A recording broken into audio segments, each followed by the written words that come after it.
Bonjour à tous, c'est bien sur ma chaîne YouTube. Aujourd'hui, nous allons réaliser ensemble une recette japonaise, le kitsune udon. Le kitsune udon est une recette chaude à base de udon et également à base de tofu frit, les abulage. C'est une recette vraiment délicieuse, hyper simple à faire. Et sinon, pour la recette, c'est tout de suite. Pour cette recette et pour une personne, vous aurez besoin de 1 abulage, 60 ml de bouillon dashi, une demi-cuillère à soupe de sauce de soja, une demi-cuillère à soupe de mirin, un quart de cuillère à café de sel et d'une demi-cuillère à café de sucre.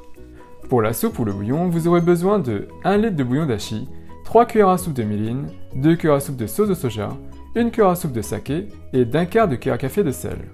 Vous aurez également besoin de udon, de ciboulette asiatique ou de tige d'oignon nouveau et de naruto maki. Alors, concernant le naruto maki, le pâté de poisson, il se présente comme ceci. On va juste le détailler en lamelles un peu larges pour avoir de la tenue. C'est vendu sous la forme d'un long tube et j'en ai pris qu'un morceau. Voilà. J'ai pris ici du verre d'oignon à la place de la ciboule ou des oignons nouveaux. Je l'ai préalablement rincé et je le détaille en tronçons. J'enlève la base et on va juste le hacher grossièrement. Le verre d'oignon, ce sont les tiges vertes qui poussent de l'oignon quand il germe. Ne jetez pas vos oignons quand ils germent car les tiges vertes se consomment. C'est très pratique en période de pénurie de ciboulette asiatique.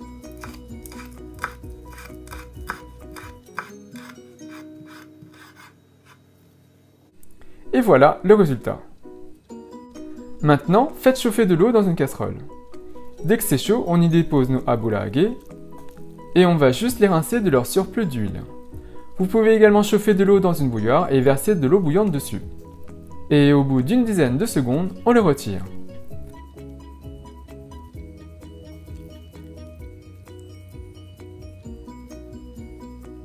Maintenant, prenez une casserole. Et on va y verser les 60 ml de bouillon dashi, le sucre, le sel, la sauce de soja, le mirin.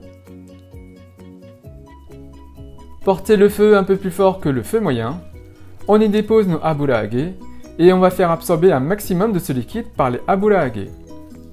Si vous n'avez pas la possibilité d'acheter des abulage près de chez vous, vous pouvez tout à fait les faire vous-même avec des blocs de tofu dur. Je vous mets le lien de la vidéo ici. C'est simple car c'est du tofu dur coupé en tranches puis frit.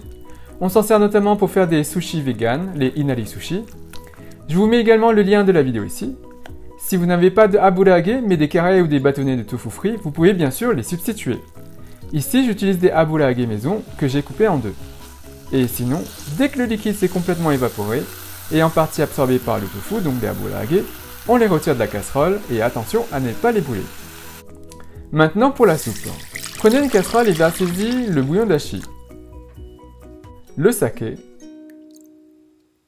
la sauce de soja, le mirin,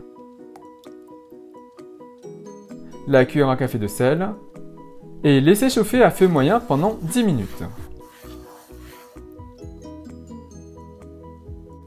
Maintenant pour la cuisson de nos udon. Si vous utilisez des udon faits maison, et qui ne sont pas pré-cuits, faites bouillir de l'eau dans une casserole. Dès que ça bout, on va cuire nos udon dans de l'eau bouillante pendant 8 à 10 minutes.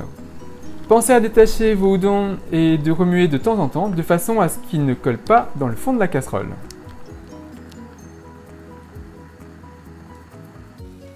Et au bout de 8 à 10 minutes, c'est prêt!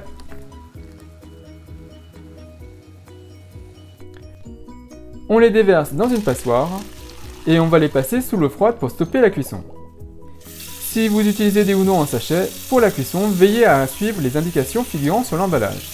Et sinon, je vous mets le lien de comment faire des udon soi-même ici. Et voilà donc nos udon. Et maintenant, on dresse. On verse nos udon dans un bol. On recouvre de bouillon.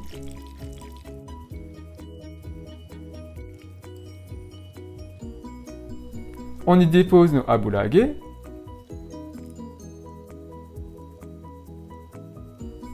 On ajoute nos naruto maki, le verre d'oignon, du piment japonais. J'utilise ici du hachimi togarashi, donc du 8 épices et non pas du shichimi togarashi, donc le 7 épices. Et voilà, votre kitsune udon est prêt! Et il ne me reste plus qu'à vous souhaiter une bonne dégustation. Donc voilà, j'espère que ça vous a plu et comme vous avez pu le voir, alors très simple à faire. Alors pour transformer le kitsune udon en kitsune udon vegan, il vous suffit d'enlever le narutomaki, le pâté de poisson et le remplacer par exemple par des légumes, mais également de remplacer le bouillon dashi qui est à base de bunit séché par un bouillon à base de shiitake et de wakame, ou bien un bouillon à base de wakame uniquement. Et vous allez voir, c'est également délicieux. Et bien sûr, si vous avez cette recette, n'hésitez pas à me laisser un commentaire juste en dessous, à me dire ce que vous avez pensé, et n'oubliez pas de cliquer sur la petite cloche pour les notifier de la mise en ligne de mes prochaines vidéos. Et comme d'habitude, si vous avez apprécié cette recette, si vous avez apprécié cette vidéo, n'hésitez pas à faire un big thumbs up, à liker la vidéo, à la partager autour de vous, à vous abonner à ma chaîne YouTube, à me suivre sur les comptes Twitter, Instagram et Facebook. Et moi je vous dis à très bientôt. Bye!